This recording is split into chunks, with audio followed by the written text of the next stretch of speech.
जी नमस्कार, स्वागत आप सभी का दिन मंत्र के यूट्यूब चैनल पे। मेरा नाम रोहित वैदवान है, आप हैशटैग बच्चे पार्टी। जहाँ केंद्रीय विद्यालय की बात होती है, हम इसलिए नहीं कहते कि हम हमेशा स्टैंड लेके खड़े होते हैं आपके साथ। हमें कोशिश ये रहती है कुछ चीज़ें ऐसी होनी चाहिए, जब वो उठे ना तो उसे वहीं दबा देना चाहिए। दबा देना चाहिए या उसका उस तरह विरोध तो कर देना चाहिए जो उसके लायक नहीं है, या जो उस पर ये कहते हैं ना डिजर्व ही नहीं करता वहाँ पर, या फिर वो उसके लिए स्टैंड ही नहीं करता। आप हो सकता है कि अभी तक नए रूल आए हैं, 24 घंटे हुए नहीं है और आपको ये वीडियो देख के लगे, क्योंकि अगर आज इस पे बातचीत नहीं होगी तो आने वाले कल में आप स्टेट गवर्नमेंट में भी यही देखेंगे, आने वाले टाइम में आप डीटे प्लस पे अदर एग्जाम में भी यही देखेंगे कि जैसे केंद्रीय विद्यालय ने कल एक नए रिक्रूटमेंट रूल निकाले और उसमें कंप्यूटर साइंस के बच्चों के लिए बोल दिया कि उन्हें बीएड होना चाहिए। अभी अपने आप में कितनी बड़ी बात है कि आप समझिएगा कि जिस बच्चे ने मतलब ये रूल आए थे जो 20 तारीख कल आपके सामने देखने को मिले थे, और यहाँ पर तो इस वीडियो को लेके बहुत सारे लोग होंगे कि मैं इस पे क्यों स्टैंड ले रहा हूँ। देखिए मैंने कहा था कि जहाँ जहाँ टीचिंग की बात आती है, आप सही बात पे तो दुनिया वीडियो बना देगी, लेकिन गलत बात पे डरने वाले तो वीडियो नहीं बनाते। क्यों?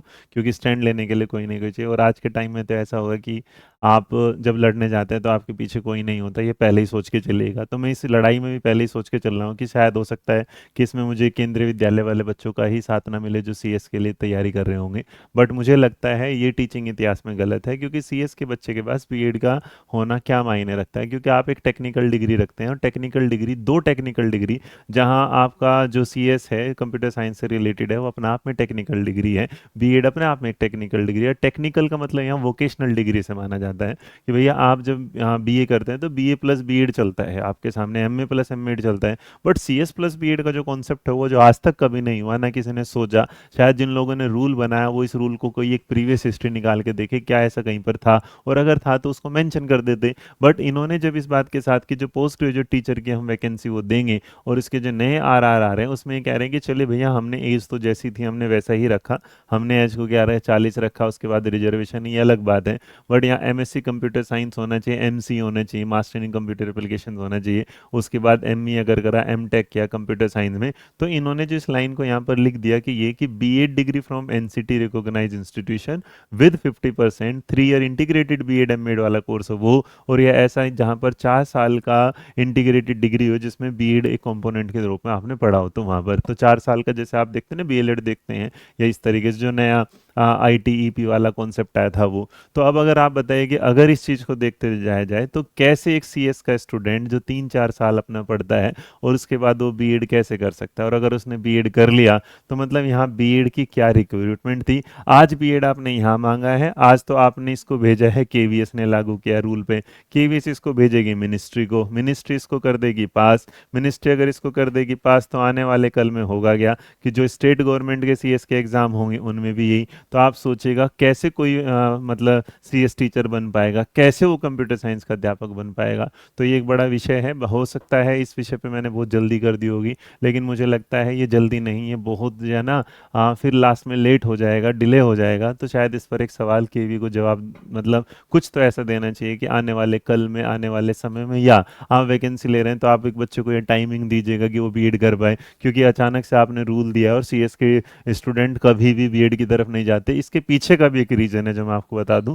वो रीज़न ये है कि आप ये बताइएगा कि जब आप बच्चा बीएड में एडमिशन लेगा तो बीएड के सब्जेक्ट कॉम्बिनेशन में वो बीसीए के कौन से सब्जेक्ट लगाएगा जिसके आधार पर वो बीएड कर सकता है। तो अगर वो बीएड कर ही नहीं सकता, आपने उसके रूल, जैसे मान लीजिएगा हम जब बीए करते हैं और हमें बीएड करना है तो सब्जेक्ट मांगे जाते हैं, आप किस सब्जेक्ट में बीएड कर रहे हैं। तो एक बात तो बताइएगा कि यहाँ पर आपने ऐसा कोई एनसीटी, जो मुझे तो लगता नहीं नशे में ही रहती है, एनसीटी के मैंने चेयरमैन साहब से बात करने की कोशिश करी, ना वो फ़ोन उठाना चाहते ना बात करना चाहते। अब देखिए मैं वो तो नहीं कि वहाँ जाके गेट के बाहर खड़े होकर फोटो खिंचवा के आ जाऊँ कि मैं मिल लिया, नहीं, जब तक मिलूंगा नहीं तब तक बात नहीं। क्योंकि लास्ट टाइम केवी पे जब हम गए थे तो हमने बात करी, अंदर जाके बात करी, वैकेंसी पर बात करी, आपके सामने वैकेंसी आ गई थी। अब फिलहाल ये है कि एनसीटी वाले बिल्कुल इस तरह, मैं तो सच बोल रहा हूँ कि भांग पी के साल पता नहीं क्या रूल बनाते हैं। तो आप इस चीज़ को सोचिएगा कि अगर आप बीएड करते हैं तो बीएड करने के लिए आपके पास ग्रेजुएशन में जो सब्जेक्ट हैं उसमें से यहाँ कोई सिलेक्ट करना पड़ेगा। अब जब आपने वो सब्जेक्ट ही नहीं चुना जिसके आधार आधार पर बीएड हो सकती है, तो हाउ इज इट पॉसिबल कि जो बीएड वाला, जो कंप्यूटर साइंस वाला बच्चा बीएड कर लेगा।